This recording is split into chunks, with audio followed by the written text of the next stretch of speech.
Hey, what is up everybody? Welcome back to yet again another famous saltwater fishing video. I like to make these intros short, sweet, to the point.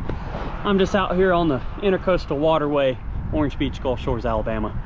Gonna be doing some fishing with some live shrimp, y'all. So how about we get down on the bank over there? Let me show you my setup and we'll get to fishing. Well, let's go ahead and get down here along this canal. The water's really low. We've had a strong north wind and then the hurricane was further south of us. Pulled out a lot of water out of the bay, so most of these rocks that are normally underwater are actually exposed. But that could be a good thing too, because now we have less rocks to get hung up on, because Lord knows you can go through some tackle over here. So just a breakdown of my setup real quick. Got a 2-aught mustad circle hook, 20-pound fluorocarbon leader, small black barrel swivel, and a 1-ounce egg sinker.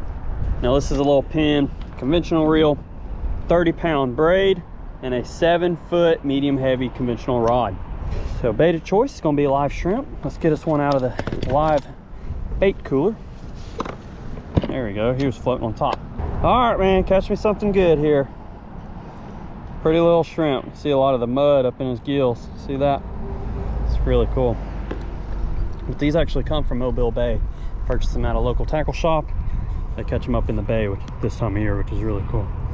So I'm just going to get a cast out in the middle. You want to get past these initial set of rocks, otherwise you'll just get hung up every time. It's about 12 to 15 foot in the middle of the canal, depending on the tide. Right now it's probably a little lower, but it's deep enough for big boats to come through and the barges. Oh, hooked on something. What do I have right now? It's pulling back. Oh, I let go. Dang, I think that was a blue crab probably. I don't know what that was. It was pretty heavy and it was pulling back. Let's try that again. It's real hard not to get hung up here once you start getting your weight and your rig close to these rocks, but that's what attracts the fish in here, are these rocks. So when you're reeling in your bait to change out your rig or change out your setup, you know, lift that rod tip up high and try to reel in fast to get over this embankment, and you'll get hung up a lot less. Just a little tip. And another little tip is bring a bunch of tackle. Oh, first fish on. Let's see what it's going to be. Something kind of small and jittery. I bet it's going to be a pinfish or a catfish, and I was wrong on both of those. It's actually a little croaker. All right, if he was a little bit bigger, he wouldn't be bad to take home and eat, but this one's more like redfish bait size and snapper bait size. So there you go. Here, I'm croaking. There you go, man. So I need to get another live shrimp. I'm gonna hook it through the tail this time, just like that, and cast it back out. Those are fun. I like croaker. They taste good. But he's just a little small to keep and eat, and I don't need any bait. So get it back out there. Well, I ended up moving a little bit further down, which the cool thing is, since on the canal road, the highway here, you have all this open space to fish. So I moved down, try to get out of that wind, and it feels much better over here, even though I'm in the shade. Maybe the fish will like it a little bit better out of this wind too. Here goes another live shrimp. And let me get on a stable rock, because that is not one. Oop. And here we go.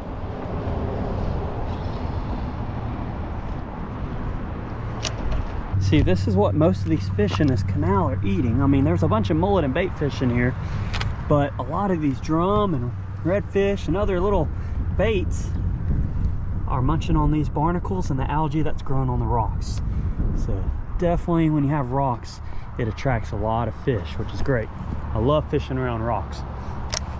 You just have to bring extra tackle because you can get hung up pretty easy. But there's other rigs to mitigate that. But it's hard to go wrong with a little bottom fish finder rig. Oh, I have something big. Okay, I've hooked something nice and big here. Oh yeah, that's what I want. I wanted a fight. I need him to get me out of these rocks though, because I can feel him up in these rocks. Come on. Oh, I can feel it up in these rocks. That's not good. I wonder if I can free spool or let him swim away. There we go. All right. I just had to get them out of those rocks for a second. I was feeling them, feeling my line up against there. And braid is great for sensitivity, but terrible for abrasion resistance. But right now, I don't know what I have,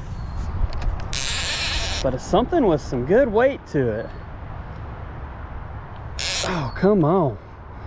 I've been waiting all afternoon for this. I mean, I've only been out here for 30 minutes, but I don't know. That might be a catfish, to be honest. No, it's a little black drum, little puppy drum at that. Oh, that's cool. Oh, come on, buddy. Get up here. Oh, these things are so fun. And, you know, it might be his lucky day because I want to keep it, but I forgot my cooler at home and a net. So, two of the most essential items aside from your fishing rod and bait, the cooler and a net. There we go. Come on, buddy.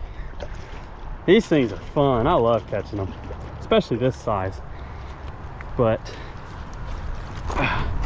there we go. Gonna get him up. That's a good one. See, y'all, this is what I call a puppy drum, puppy black drum. But these are really cool fish. You've seen me catch them before. I've eaten them, but I'm gonna let them go and maybe one of y'all can come out here and catch one. So they're very abundant, but this is a perfect size to eat. I'd much rather catch one of these to eat than the real giant ones. So I'm gonna hurry up and get them back in the water, but check that out. Let's let them go. Here we go. And he's off back to the depths. That's fun. See, swimming right there, going right back down in that dirty water. They have such great senses. Sense of smell, sense of feel or hearing, which fish do hear in a sense. And like I say a lot of times, I'm not a biologist, but they do have lateral lines where they can feel and kind of hear what's going on around them. But those are excellent eating. I let them go so I can come back and catch him when he gets bigger, or one of y'all can come catch him and eat him. He's out there. But I'm gonna get another shrimp on and see what else we get. I did just pick up this Penn International 965 little conventional reel, bait cast reel off eBay, and that was the first fish I caught off of it. So that was neat. It was actually really fun fighting it on something like that. But he had me up in the rocks. Leader's good. Let's get another bait. This shrimp that jumped out just chose himself. There we go. So you can hook your shrimp however you like, but majority of the time I hook it right underneath that horn, and they look very natural and live a good bit that way.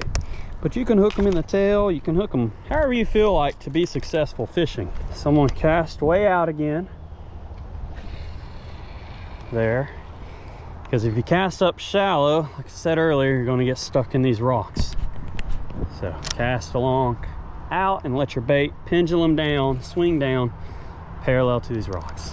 Works great. So I'm actually gonna pop a squat again on this comfortable rock there. I've slept on rocks like this before. Not fun. But turn that clicker back on. And here we go. Wait again. I think I have another good fish on. All right. Let's turn that clicker off. Well, I had something. Do I still have it? I don't even know what's going on right now. Yes, I do. Oh, that's cool. Little southern kingfish or ground mullet. These are another great eating species. This is a pretty much what a colloquial term, what we call whiting. There's actually 3 different types of these kingfish. This one's a southern ground mullet. There's different names depending on where you're at. You catch a lot of these inshore, and they are great eating. But once again, you get to go back. I don't know if you can hear the disappointment in my voice of me forgetting my cooler, but at least we know they're out here. We can come back again and catch some more. So that's fun. Seemed like the bite just picked up when I made a move. You can catch pretty much anything on a live shrimp. That's the fun part about it. You know, you can come out here with blue crabs, cut bait, fish bites, Berkeley gulp, artificial flukes and stuff. But if you don't care what you catch, live shrimp is a ticket. All right, I stood up, so that means I'm getting a bite. And fish on. Oh, pulling some drag. All right, what a nut. Let's see what it's going to be this time. Oh, dang. What is that? Nice white trout. Wow. This is what happens when you don't bring a cooler with ice, is you catch your dinner. And it's still warm outside. I don't like to disrespect my catch and let it go bad sitting in the back of the truck. I still want to keep fishing. Otherwise, I would have some great dinner. And surprisingly, there's nobody out here to give fish to. So I do want to let him go, but there's no limit on these. None of the fish I caught today has a limit. Before I let him go, look at that purple on the bottom of his lip. That's actually really cool. I've never seen that. So let's get it. You don't want to touch these if you're releasing them, as least as you can if you do have some wet hands. You hear me say this a lot on fish that I don't plan on keeping. If you have to touch them, try to wet your hands best as you can if you're releasing that fish. It protects that slime coating, which in turn helps prevent bacterial infections. I've seen some fish that have had algae growing on their back, and that's usually a sign of their slime coating being damaged. So he made it back fine. Let's grab another shrimp, and I already know telling what I'm going to catch next, because I've caught everything I could eat. So we have gotten a croaker, black drum, southern kingfish, and a white trout. That's a pretty cool variety if you ask me, just for some simple bank fishing. Like, my truck is right there. I've walked probably 15 meters at the most to get to the water's edge, and I'm catching fish I could take home and eat. I don't think it gets any better than that, honestly. I was getting a bite. It took some line. Do I still have it? Yeah, I guess so. It's just swimming towards me. I don't know what this is going to be. I have not caught a pinfish yet, which is crazy. I think that's another white trout, and it is. These things are aggressive. If you've ever caught these before, they are aggressive fish for their size. So I think they're really pretty fish. And once again, yes, he can eat this one, but he's gonna go back. All right, buddy, there he goes. They keep on wanting to swim back this way. Go to deeper water. There he goes. He just got his energy back. Cool. Well, that was another white trout. I was trying to get the camera on. He was stripping line off the free spool, and he wasn't a giant either, but a good average size. So here's another live shrimp once again out there. Looks like these white trout or sand trout, they can be in schools up to, you know, 100 fish sometimes. They school up pretty good, and you can catch them year round. They're really good in the fall, like right now. Oh yeah, I do have one. All right, it was just nibbling on it, and it finally had some constant pressure. All right, this is fun. I enjoy doing this. I hope y'all enjoy watching it too. What is this one? Oh wow, first hardhead of the day. And that's a good thing, because I haven't caught a hardhead or a pinfish all day. So if I can go a day without catching these, I'm good. These things really hurt when they poke you. They got some toxin in their fins that will make some people cry. Good pair of fish dehookers. They're gone. That's crazy though. I haven't got hung up yet. Knock on wood, thank the Lord. Leader spray. And that was the first catfish I've caught, but also haven't caught a pinfish. Like, I haven't cut any of that out. I just haven't caught one. I'm pretty good day in the canal. It's not always like that, I'll tell you that.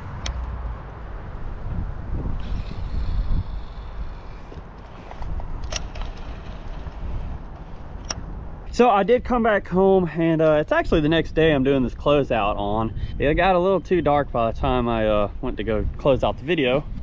So it's the next day, but I do want to show you real quick. So I like good equipment. If you watch my video, you know I like fishing with good equipment because I do it every day, and I like something that can last me a long time. So I'm not sponsored by Penn, Shimano, none of these guys, but I do like buying this equipment. Now, sponsor of the video is Bow Shield, And I've been using this stuff a while. So this is just a little lubricant. It's made by the Boeing company. If you don't live under a rock, you know what Boeing is. But all I do, rinse my reels with fresh water, let them air dry, then I come put some of this lube on there. So just on these friction points. So I like to put some right along that worm gear. I like to put a couple drops. You don't need a lot. And that's what I mean. It'll be smooth and last a while. And just protected in this very harsh saltwater and salty air, humid environment. But I appreciate y'all for watching. I hope you enjoyed this video. Don't forget to hit that subscribe button down below, and I will see you on the next Bama saltwater fishing video. I want to thank the good Lord up above for everything he does for us, and we'll see you later.